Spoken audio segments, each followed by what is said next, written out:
Bismillahirrahmanirrahim. Assalamualaikum warahmatullahi wabarakatuh.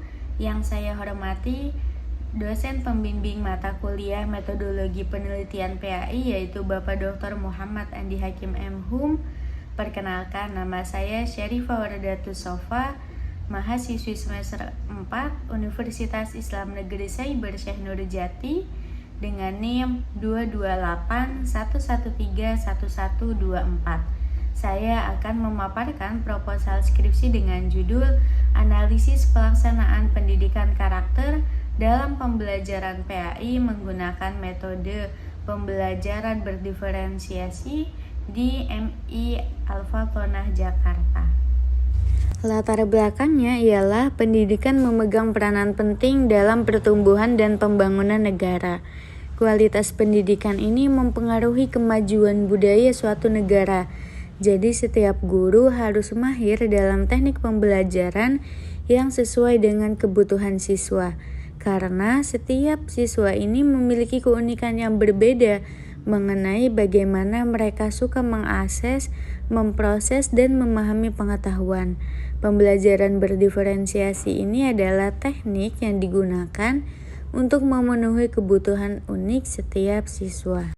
Dalam hal ini ada dua tujuan. Yang pertama, mengidentifikasi nilai karakter yang diterapkan di MI Al-Fatonah Jakarta, dan yang kedua, menganalisis penerapan pembelajaran berdiferensiasi pada pelajaran PAI di MI Al-Fatonah Jakarta. Manfaat studi ini dapat dilihat pada kedua area teoritis dan praktis. Sementara keuntungan praktis memiliki pengaruh langsung pada nilai karakter yang dikembangkan di MI Al-Fatonah. Manfaat teoritis adalah jangka panjang dan berkontribusi pada pengembangan teori pembelajaran berdiferensiasi. Pada identifikasi permasalahan yang ada, guru tidak menerapkan asesmen diagnostik dalam melaksanakan pembelajaran berdiferensiasi. Guru perlu mengambil tindakan cepat untuk mengoptimalkan strategi pembelajaran berdiferensiasi. Fokus penelitian. Penelitian kali ini melakukan penelitian bagaimana pelaksanaan pembelajaran berdiferensiasi dalam pembelajaran PAI menerapkan nilai karakter religius dengan menggunakan gaya belajar dan karakteristik siswa.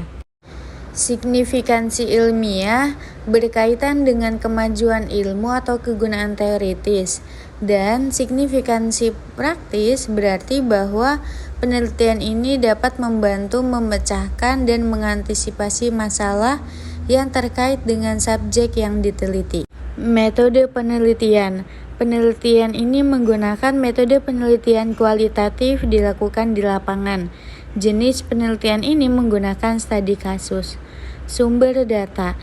Data primer diperoleh langsung dari subjek penelitian, seperti informasi dari siswa, wakil kepala sekolah, dan guru. Data sekunder adalah informasi yang dikumpulkan dari sumber yang sudah ada sebelumnya oleh peneliti, seperti jurnal, tesis, dan dokumen lainnya.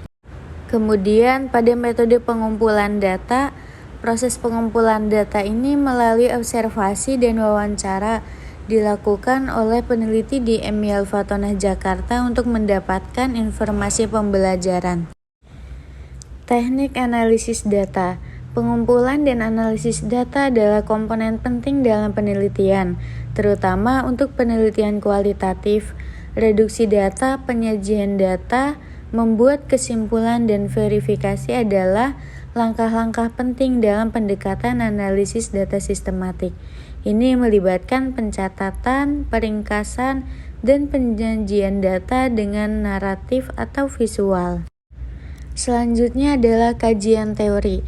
Pembelajaran berdiferensi mengacu pada pendekatan pembelajaran yang menyesuaikan metode dan materi pembelajaran untuk memenuhi kebutuhan individual siswa. Penelitian ini dilakukan oleh Mustopiah 2024, Jannah 2024, Sanjari 2024, Sukmawati 2024, dan Kurniasi 2024. Masing-masing mengeksplorasi penggunaan pembelajaran berdiferensiasi dalam konteks pendidikan agama Islam dari berbagai sekolah di Indonesia. Hasilnya menunjukkan bahwa pembelajaran berdiferensiasi ini bermanfaat bagi siswa, karena dengan pendekatan ini siswa memiliki kesempatan untuk belajar sesuai dengan minat, keterampilan, dan profil mereka.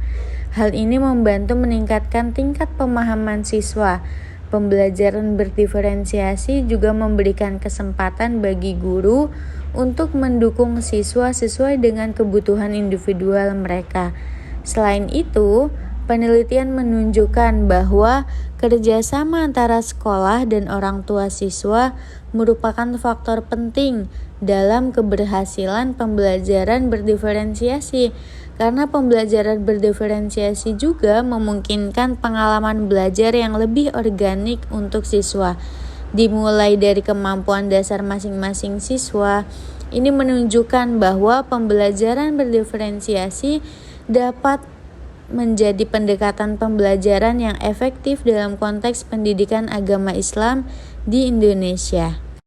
Pada kajian teori selanjutnya, yang pertama adalah pembelajaran berdiferensiasi. Pembelajaran berdiferensiasi ini memberikan kebebasan kepada siswa untuk mencapai potensi penuh mereka sesuai dengan profil pembelajaran, minat, dan tingkat kesiapan mereka. Proses pendidikan yang lebih berpusat pada guru atau teacher center masih terus digunakan di sekolah-sekolah Indonesia, tanpa memberikan kesempatan kepada siswa untuk terlibat aktif dan belajar secara berbeda. 3 cara untuk berdiferensiasi adalah diferensiasi konten, proses, dan proyek. Persiapan dalam pelaksanaan pembelajaran berdiferensiasi termasuk memetakan kebutuhan belajar siswa, mengambil minat siswa, dan mempertimbangkan profil pembelajaran siswa. Profil pembelajaran juga terkait dengan gaya belajar seperti visual, auditori, dan kinestik.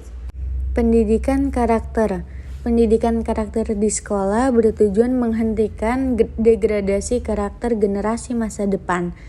Cita-cita pendidikan karakter antara lain santun, soleh, mandiri, sadar lingkungan, dan menghargai keindahan alam bangsa. Menurut Humairah dan Sari, menumbuhkan karakter pendidikan pada generasi berikutnya dapat membantu mengatasi isu kontemporer. Karakter sering terungkap oleh hubungan mereka dengan orang lain, lingkungan sekitarnya, serta melalui pengalaman belajar langsung atau dengan imitasi individu lain. Evaluasi diperlukan untuk menentukan sejauh mana anak-anak telah menginternalisasi cita-cita karakter. Jadi, pada kesimpulannya, pendidikan memiliki peran penting dalam pertumbuhan dan pembangunan negara, terutama dalam pembangunan sumber daya manusia. Oleh sebab itu, guru perlu menggunakan strategi pembelajaran yang lebih menarik dan melibatkan siswa dalam proses pembelajaran. Selain itu, pembelajaran berdiferensiasi juga memainkan peran penting agar siswa dengan berbagai gaya belajar dapat belajar dengan efektif. Dan perlu adanya tindakan cepat untuk mengoptimalkan strategi pembelajaran berdiferensiasi ini agar setiap siswa dapat belajar sesuai dengan kebutuhan mereka. Terima kasih. Wassalamualaikum warahmatullahi wabarakatuh.